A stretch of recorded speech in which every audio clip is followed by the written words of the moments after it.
I think we have been at this series Black Wednesday for some time now, and I think from time to time we do reflect on what we have done and try and improve the quality of the output. But it has come to my notice, that trying to delve into the 1980s and the mass movement of the 1980s would require a reflection on what actually happens in the 5 years preceding that historical moment. And I'm here talking about what actually happens between 1978 and 1983. I think today black radicals speak of, the afterlife of apartheid. And normally that is meant to cover the period from 1994, when apartheid is understood to have formally, gone in, demised. But it is my assertion that the afterlife of apartheid actually begins 15 years before the formal end of apartheid in 1994. A novel thesis indeed, yes. And, pardon?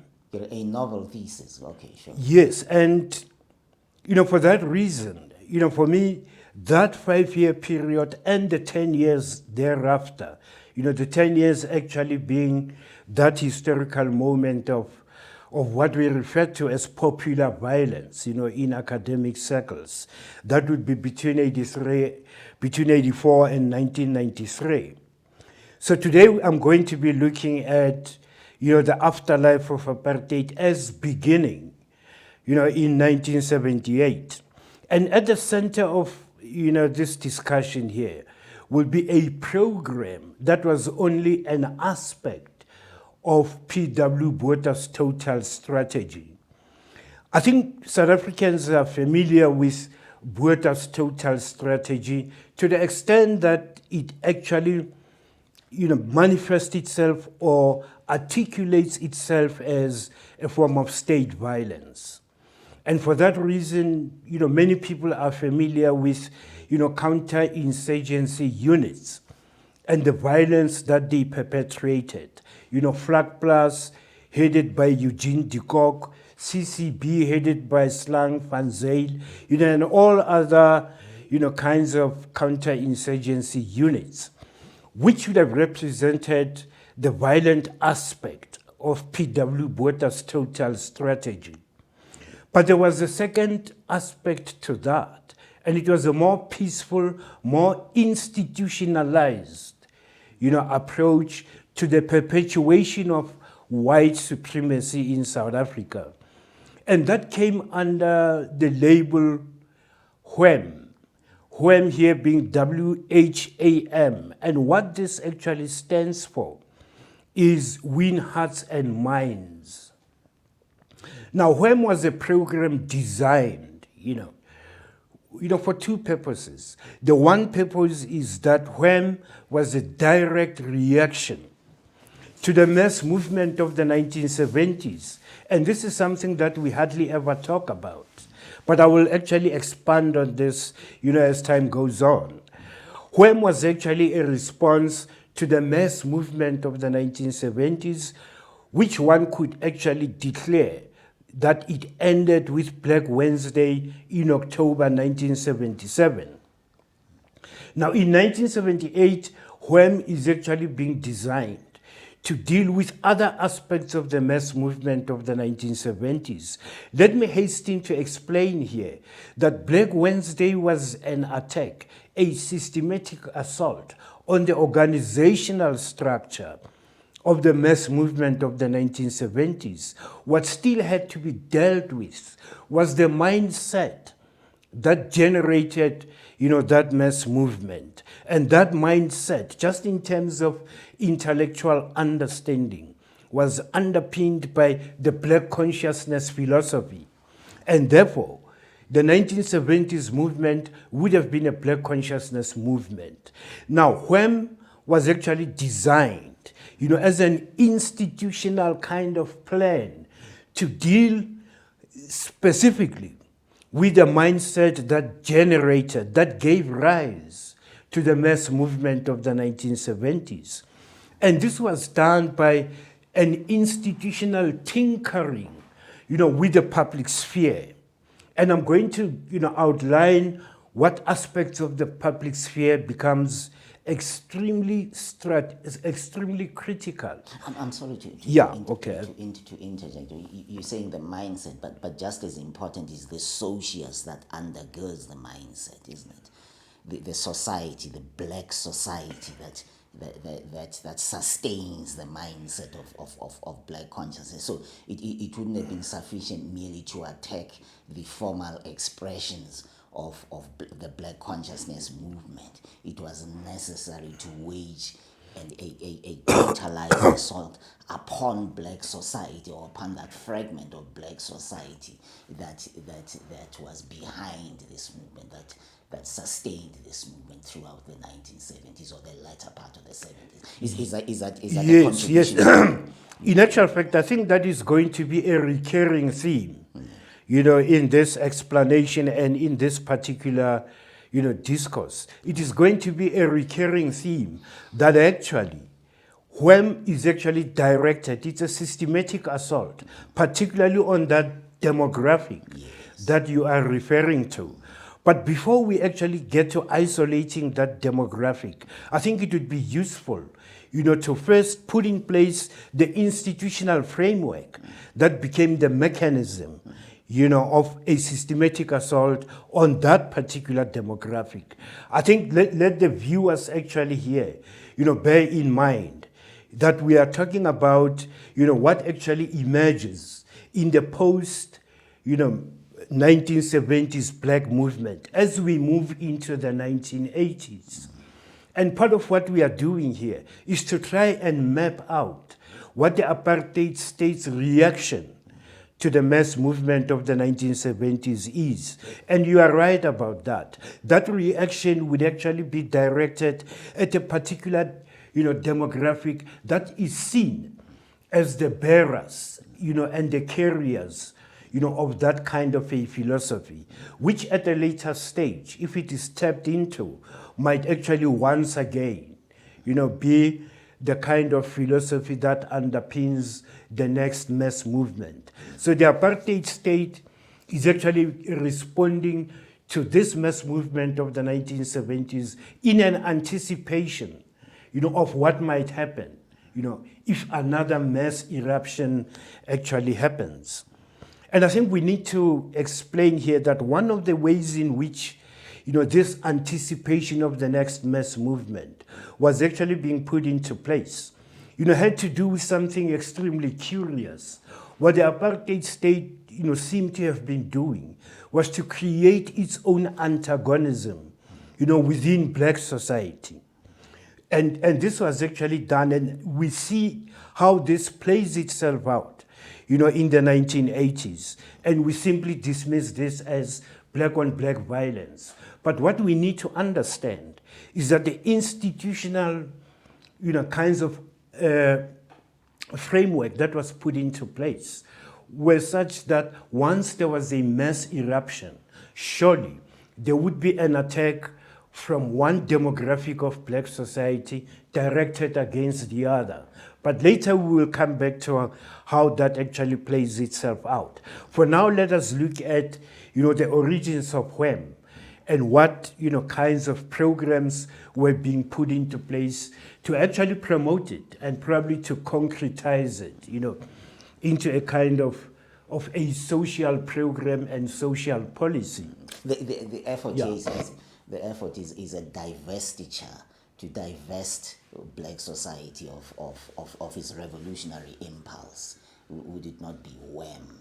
You see, to divest the objectives of WHAM. Yes. Having said so, WHAM here, the idea here is that if WHAM is about winning hearts and minds, the first level of that, or probably the one level at which we have to understand that, is where the apartheid state is attempting to co-opt a segment of black society into the lager, into the white, kind of sphere, so that they can form a barrier between themselves and any future black insurrection that might happen. So that, you have a layer of black fortification, that actually protects white society. That sort of thing was actually thought through.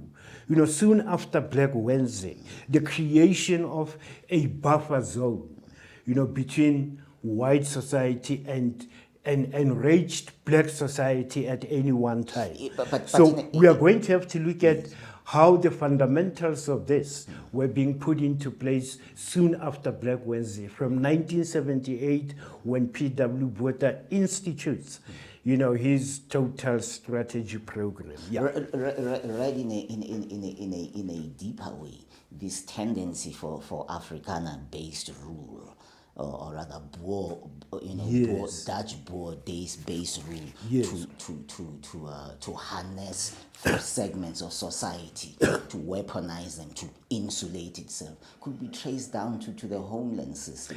Separate development was a means of harnessing segments of black society to precisely protect the ultimate integrity of a purified white order. Yes. In actual fact, this is the period, no doubt, maybe one might argue that between 1948 and 1975, the Nationalist Party would have succeeded, in consolidating its vision, within the Bantustans, and had rendered the Bantustans, completely, inactive. There's no doubt about that.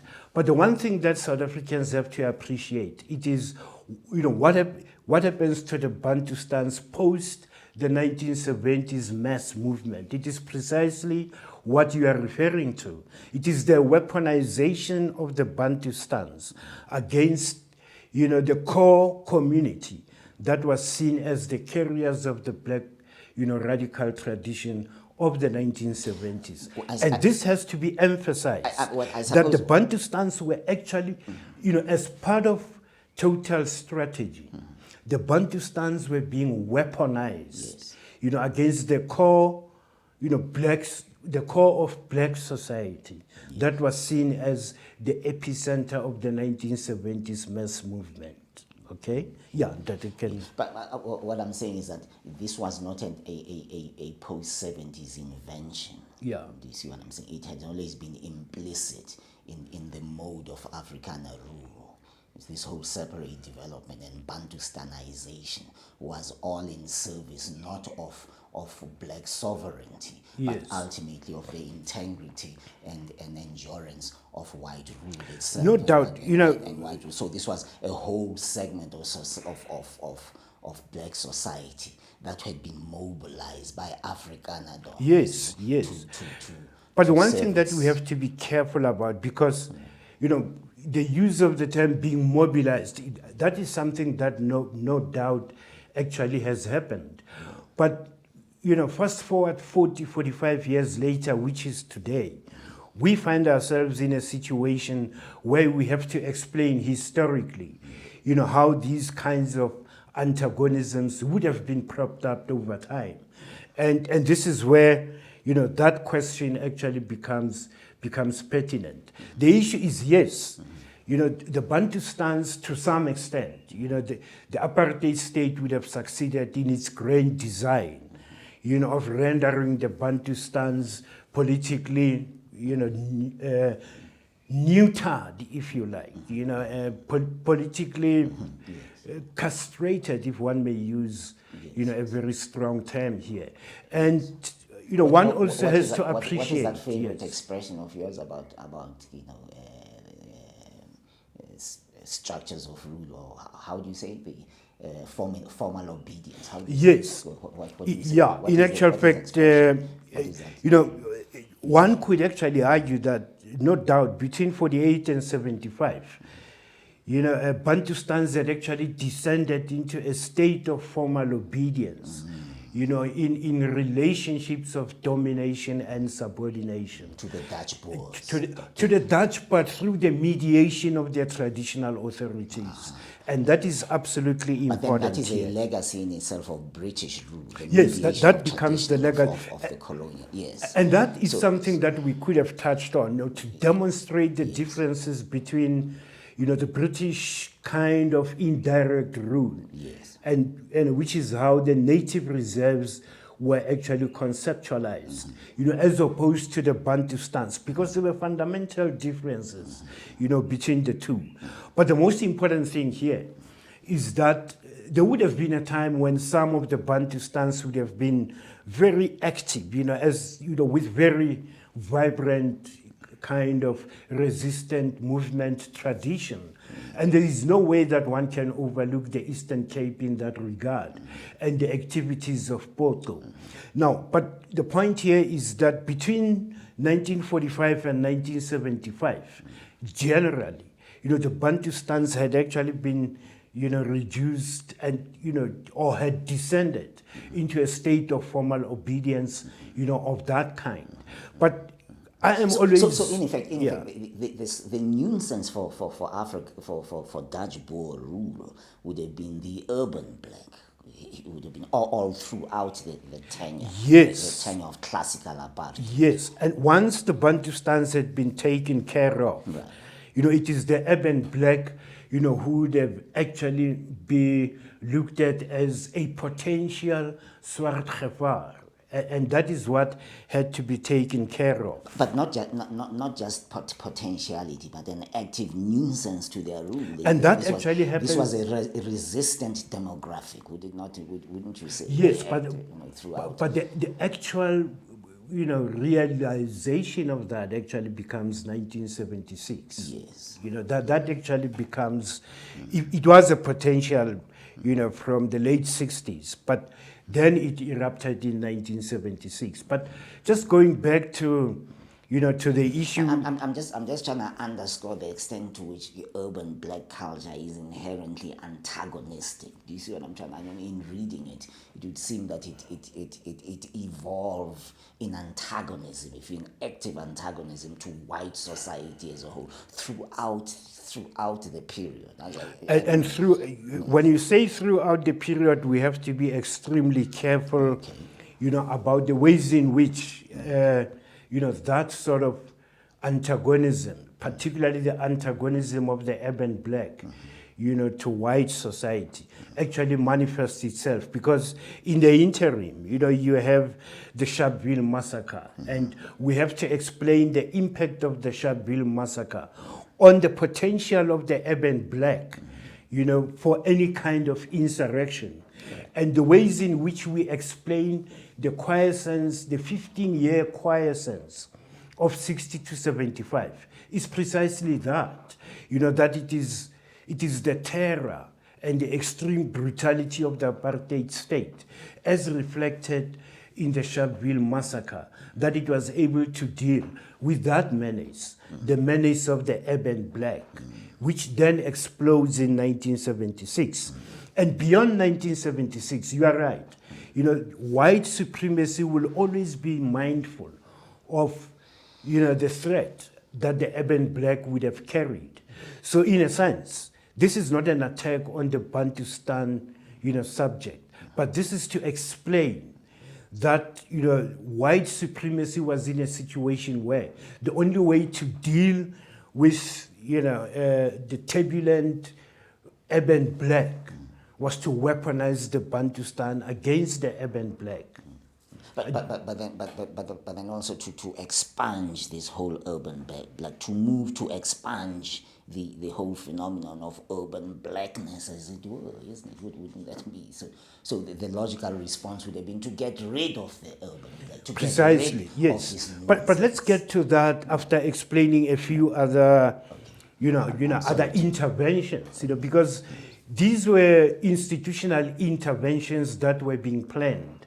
And part of what I spoke about was, what you see in WHAM is actually a tinkering with the public sphere. But the public sphere is a rather, kind of amorphous, kind of entity. We have to break it down into, edible chunks, if you like. The one part of the public sphere that was quite problematic to white supremacy in the 1970s was high schools. This is precisely because the high schools were actually the terrain, of the resistance movement of the 1970s. It all started, in the high schools. And the second aspect of the public sphere would be what today we refer to as institutions of higher learning. But in actual fact, what we are talking about is teacher training institutes, before 1976, and universities. And the other important component here would have been Bible colleges, Christian kinds of institutes, and this is where the whole, tradition of black theology would have emerged from. And their impact in the high schools would have been the creation of student Christian movement, kinds of formations in the high schools and leading up to 1976. So all of these things were actually being tinkered with, by the apartheid state in the immediate aftermath, of Black Wednesday in 1978, as P.W. Botha was, coming into power. These kinds of, interventions were actually being put into place. And, high schools would actually come under the spotlight, as one part of the terrain of struggle. The next would be teacher training institute and universities. And we will have to deal in detail, with this sphere, particularly because of its impact, on black education in general. Because these are institutions that are going to be providing the teaching personnel, in black high schools in the 1980s. And that is going to be a very critical area to look at. And finally, in that, band, we are having universities. And that would be, the three important, bands of the public sphere within the educational setup. The second, aspect of the public sphere was actually the workplace. The workplace, whether one is actually talking about in a factory or in an office, or probably even working in a bank. Relationships had changed, between the employers and the employees, or even between the managerial staff, in bigger conglomerates, where the managerial staff would be white and, general staff would be black. Relationships had changed, particularly after the 4th of August 1976. There was a sense, among employers that generally, the urban-based black employee was actually a klapgooier or a stone thrower. Now, there were tensions that were emerging between employers and employees, and the reaction thereof was to begin, to, in a way, systematically and quite institutionally too, begin to sideline the urban black, from the workplace and find a place for the urban black. And this is the one way that the Bantustan was being weaponized, against the urban black. I know this is a concept that I have actually thought of myself, and it actually borrowed from labor practices in Cape Town. And they refer to labor practices as colored labor preference policy, which meant that colors were preferred over Africans. But what you begin to have, particularly in the black townships of Gauteng, which is where the 1970s mass movement, was concentrated, the epicenter, the Bantustan was utilized in the same way. Suddenly employers, both in government and in the private sector, began to show a preference for newly arrived, Bantustan job seekers in the urban areas. And part of what one sees here is a kind of a homeland labor preference policy, which begins to take root at the end of the 1970s and actually becomes a generalized, labor policy in the 1980s. This has serious consequences, particularly for the labor movement, particularly for COSATU, because part of what you begin to see is that because generally the urban black of the 1970s has been taken out of the employment equation, if COSATU has got supporters because they are workers, the demographic therefore can be understood historically as being made up mainly, of the working cohort that was being weaponized against the urban black. And all of this creates other social ills, in urban, black society, which would emanate from the unemployment of a particular demographic of the urban black society. And that is the young, black adult, or maybe even adult black male. So there's a gender dimension. And there's precisely. There's a gender dimension to this. What is the experience of the young adult black female? That also, one would have to look at them, simultaneously because, one complements the other. Yes. While the black adult, young to middle-aged adult is taken out of the work equation, out of the workplace. The female is actually given a slight opportunity. They become partially employed, in very shaky, kinds of establishments. But we have to explain why this is so. Yes. This is so because part of what people have to understand is that the impact of the Soweto uprising is that for 5 years, there was never any credible matric exam, that was administered in Soweto schools. What that actually meant is that for that 5-year period, Soweto was not producing any matriculants at all. And generally, decent jobs would have, because the financial sector was also opening up doors to black people to move into. But the minimum requirement would have been a matric, yes. And we need to explain the dropout rate of this period and how it was actually instituted, also as part of an attack of the terrain of the high schools, because they were at the center of the mass movement of the 1970s. But the reality here is that the black females and the black males, who are young adults at this period, would have come out of the high schools of the 1970s and unable to finish matric or even get jobs. But the reality is that the males were being taken out completely out of the workforce. But the females would have had, an outside chance of some income generating pursuit. And this leads to a phenomenon, a phenomenon of I was raised by a single mother. And that is because the single mother had an opportunity of employment at some point. But what about the male? The male in the black townships, and this is not only limited to Soweto.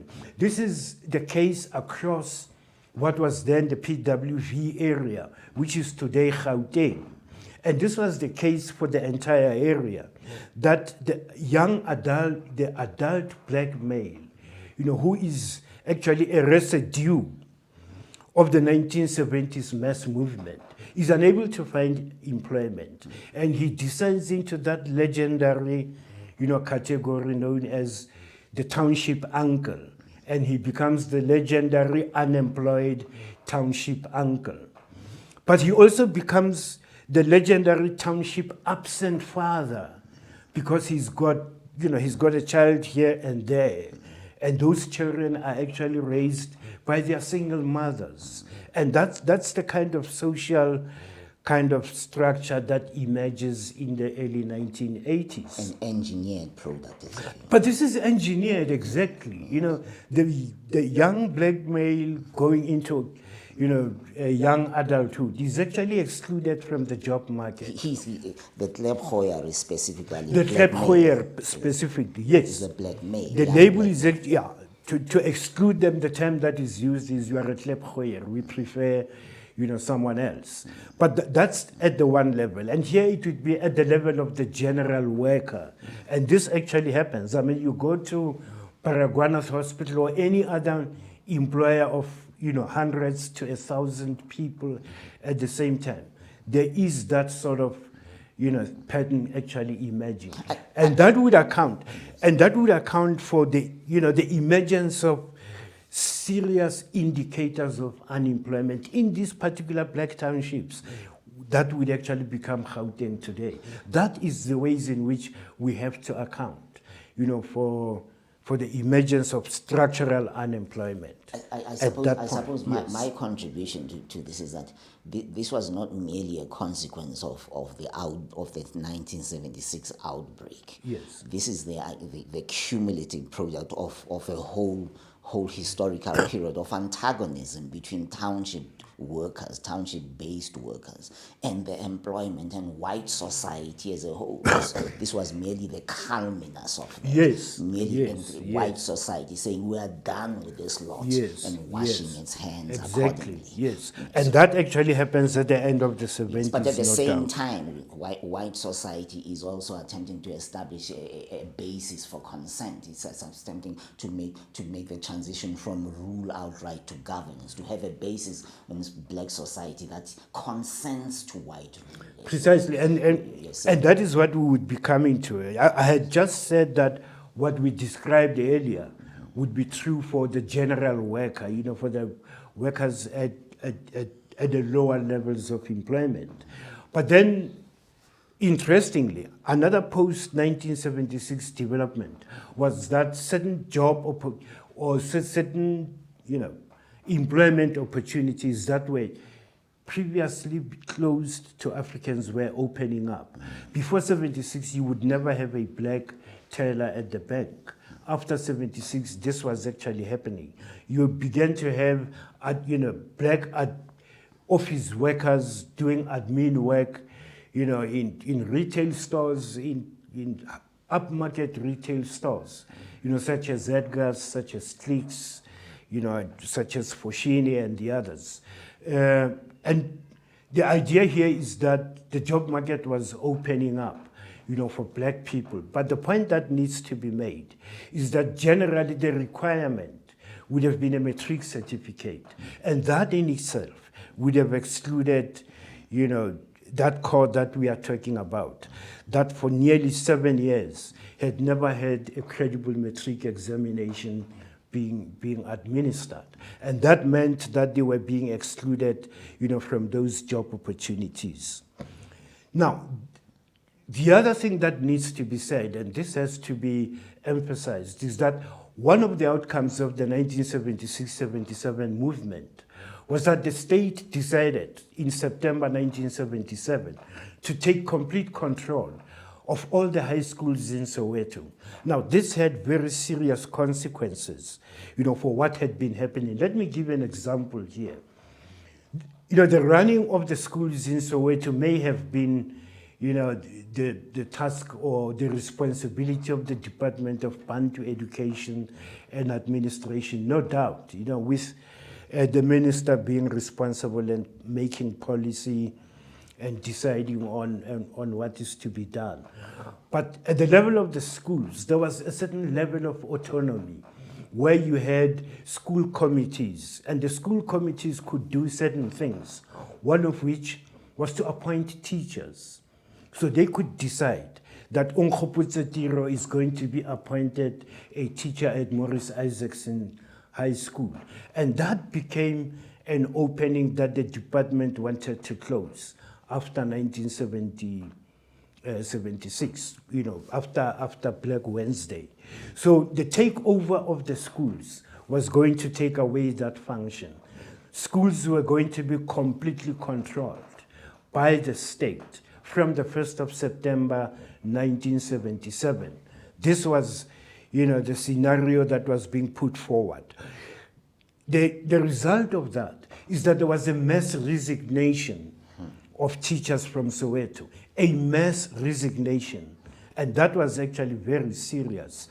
And what actually followed the 1st of September is that the academic year of 1977 came to an abrupt end. Most people don't seem to realize that that is actually what happened in 1977. What it actually meant is that an entire academic year had gone down the tubes. Not that the 1976 academic year was salvaged. No doubt exams were written in March, but they were a mockery of exams, which is why I use the term credible matric examination. The last credible matric exam that was administered in Soweto was in 1975. You know, between 1975 and 1982, no credible matric exam was actually administered. This becomes important. The Soweto College of Education, which trains teachers, is established in 1978, and the requirement to go in is a matric certificate. Already, the entire cohort of Soweto young people who were the residue of the 1970s movement, who did not go to exile, who did not die in 1976, who were not in detention, who did not have matric, precisely because, you know, the schools were made so unwelcoming that, you know, 1978 to 79, the dropout rate was incredibly high. And that was the situation that Soweto, and most likely, I believe, the rest of the townships in what was then the PWV and now Gauteng, that's what the, you know, people had to experience. Now you have to ask yourself, if there was a mass resignation of the teachers, you know, who were there at the outbreak of the unrest in 1976, who were they replaced by in the 1980s? And this is where the Bantustan, you know, kind of weaponization comes in.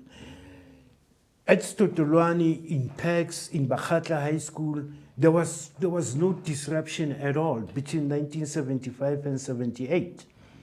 And that is where, you know, the Soweto College of Education would then begin to source their students. But we need to pause here and explain. But in any case, yeah, okay. a harrowing picture that you're painting here. You're suggesting, in effect, that black society entered the 1980s on its knees, not in triumph. Yes.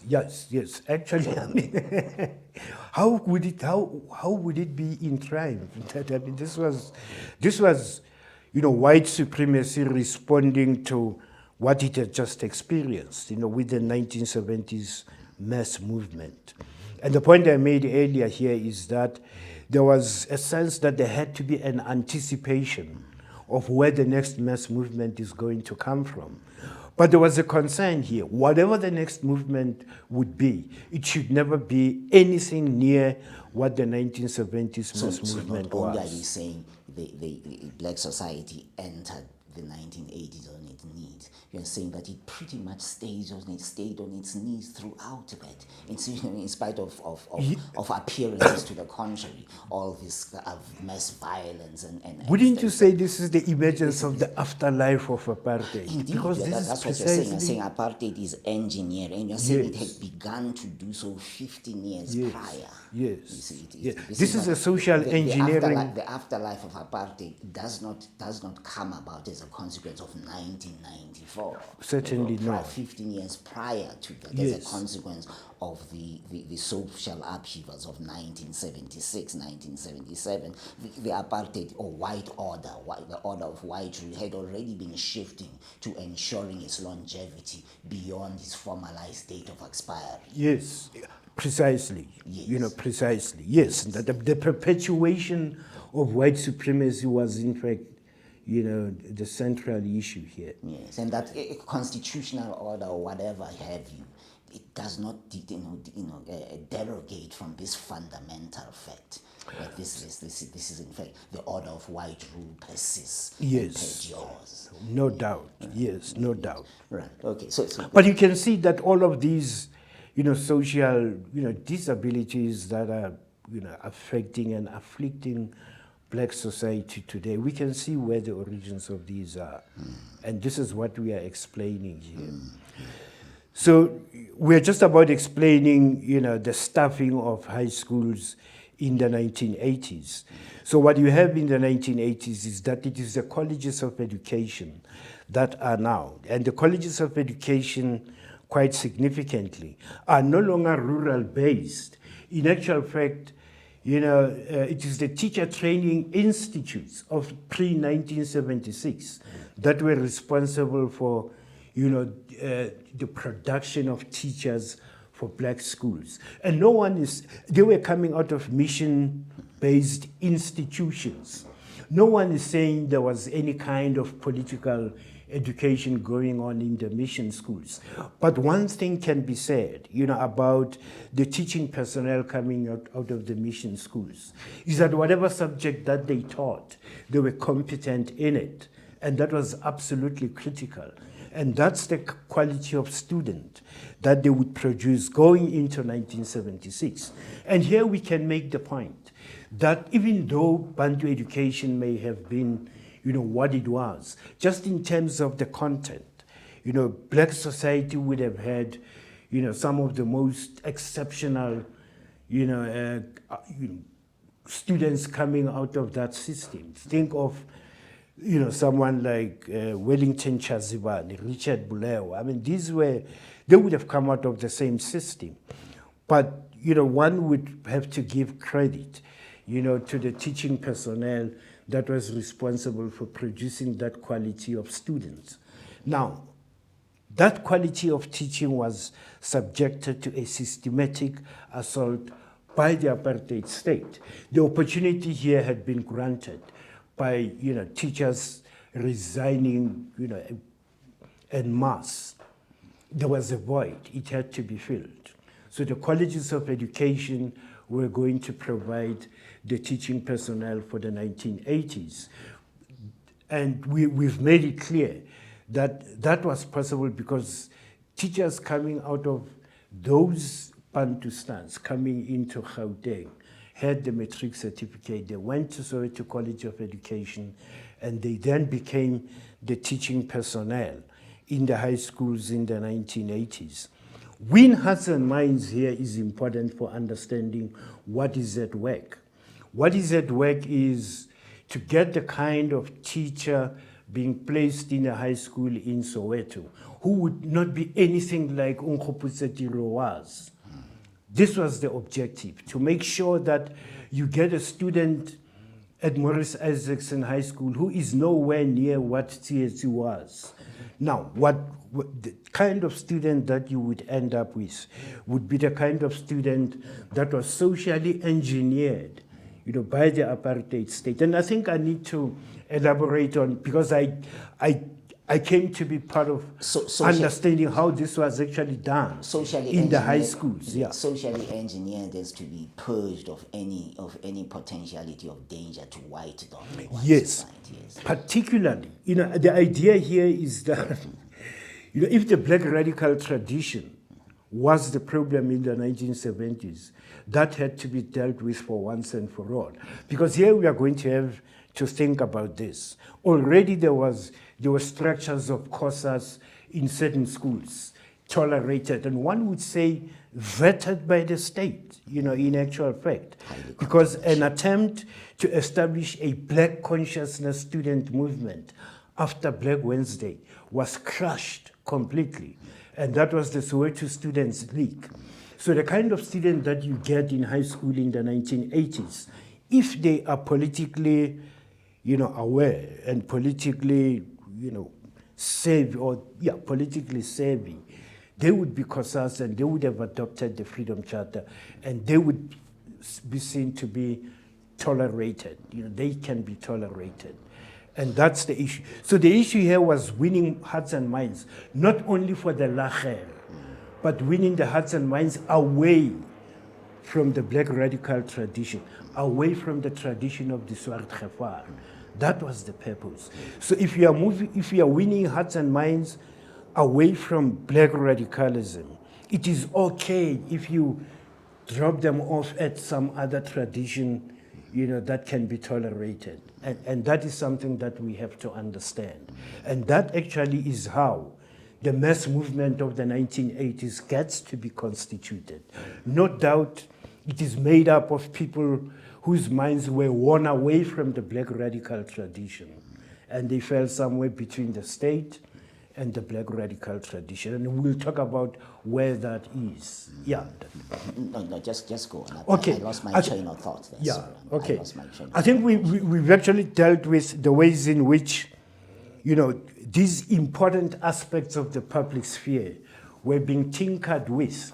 The idea here being to steer people away from black radical thought processes.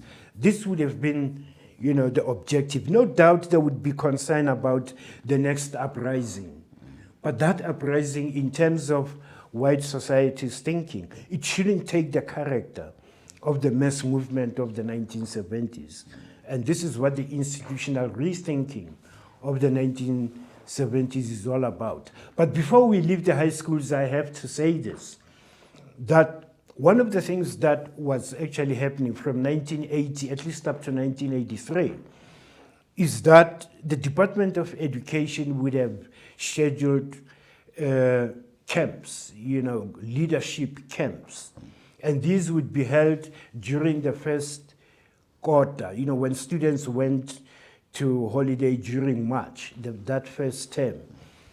Head boys and head girls in anything between 15 to 20 schools were assembled, and they would have to spend a week, in camps. And these camps would be hosted around Magaliesberg, mountains. For those in Gauteng, I'm sure it happened in other provinces, and there would have been, different venues. But the interesting thing here is that these were leadership camps, and the staff that was responsible, for taking these students through their paces, just in terms of, instilling very good leadership qualities. The people who did this were actually retired SADF officers. They were responsible, for delivering, that content. And that was extremely worrying for me. It went on from around 1980 up to 1984, perhaps only disrupted by the eruption of the popular violence in 1984. But that actually happened. And the fruit of that was to be seen in the ways in which the popular violence in the schools, in the high schools, actually unfolded.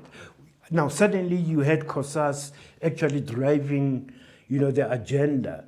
But COSAS would actually be confronted by other student kinds of formations which were cobbled together, by the department, by the state, if you like. And this would be in collaboration with particular heads of these schools. Principals would actually be involved. So the issue here is that, the idea of winning hearts and minds, is not only to bring people into the white lager, but it is also to be assured, that you have friends out there, who can be able to deal with any threat that white society may be facing. So not only are you suggesting that COSAS wouldn't have existed without the connivance of the state in the first place, and I suppose what you say about COSAS would pretty much go for anything else. Yes, in fact, it would go for all the labor movement that was being created. Again, it would. Yes. State connivance. Yes. Would have been. I thought vetted would be. Yes. So in a sense, yes, vetted. But you are saying that not only would that have occurred, but then the state would have gone about manufacturing, cobbling up together oppositional forces to this thing that only exists, to COSAS and so on, that exists only through its connivance. Yes. And then it's drama from then. This is an orchestration. This is a theatrical drama that is being put up by the state. Exactly, and which that explains my point. When I said part of total strategy was the state creating its own antagonism, and this is how this was done. The state was actually propping up its own antagonism. If we have time, we will show how, even, just in terms of the ways in which the state was churning out propaganda, against the Anki in exile. One would see the same kinds of things actually happening, but we'll come to that and actually explain it. So, in a sense, even though the mass movement of whether it was carried out by COSAS in the schools or whether it was, by affiliates of the UDF as civic associations, one has to see the ways in which, the tinkering with the public sphere by P.W. Botha at the beginning of 1978, in itself, was a mechanism of actually directing black society, including its opposition to the state, defining that opposition to the state. So I think black people lost, the kind of autonomy to define what the struggle was about at that time. And the definition of the struggle was actually coming from outside. And I dare say that to some extent, in tinkering with the public sphere, in the ways that P.W. Botha's strategy was meant to, that in itself was a creation of an antagonism that the apartheid state could be able to control and be able to deal with.